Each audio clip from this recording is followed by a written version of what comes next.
sa pagkuha ng mga kakailanganin nyo. Yan po. Lagi lang po tandaan, pag naglilinis po kayo ng living area, hindi po kayo sa toilet o CR. Saan po mag-start? Saan po mag-start? Yun, sa taas, pababa. Ganun lang po siya kasimple.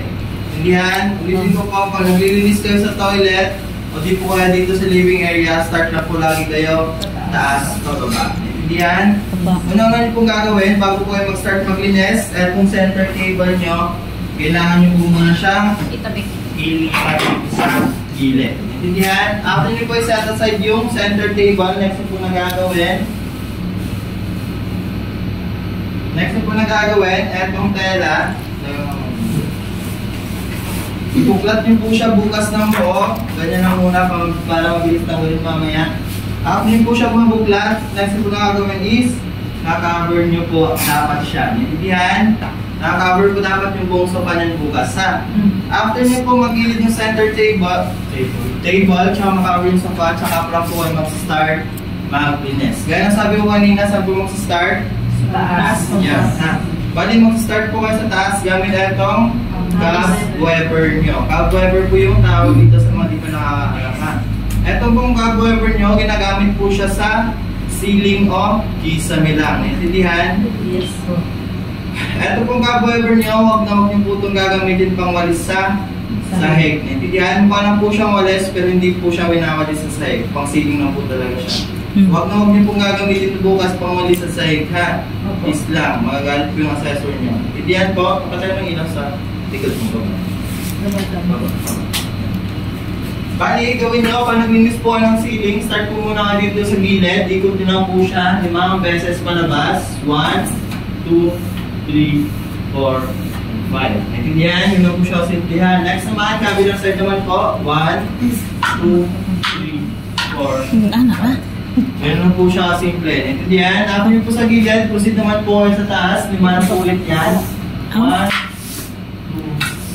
2, 3, 4, and 5. Naintindihan po ba? Yes, sir. Bukas po pag nagpalinis po sa assessor nyo, hindi po kailangan buong center yung dilinisan nyo ha. Kung saan na po kayo assign yung assessor nyo bukas, doon na po kayo mag-linis. Naintindihan? After nyo po sa cobwebber, proceed naman po kayo sa paglilinis ng walls. Gagawin is paglilinis ng walls gamit na itong spray tsaka basahan ha. Walls tsaka yung ginagawa po natin ngayon dito, yun din po yung gagawin nyo bukas during assessment ha. Napakadali lang po yan. Sundan mo lang po. Yan po ba? Opo. Gawin nyo, spray lang po kayo ng tubig sa walls. Ganyan lang po siya. Next, after nyo po mag-spray ng tubig sa walls, kailangan nyo po lang po maglinis pa ikot. Napakasimple lang po yan. Kahit saan po kayo ng walls bukas i-assign na assessor nyo, yun lang po yung gagawin nyo ha.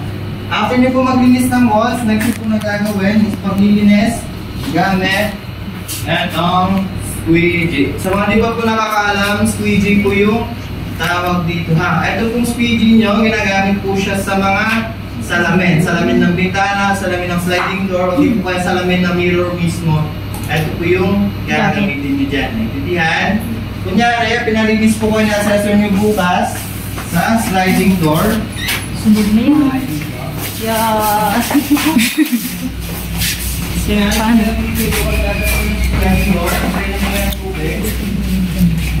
After yung mag-spray ng tubig, start muna kayo dito sa foam niya na part, tapos baba lang po yan.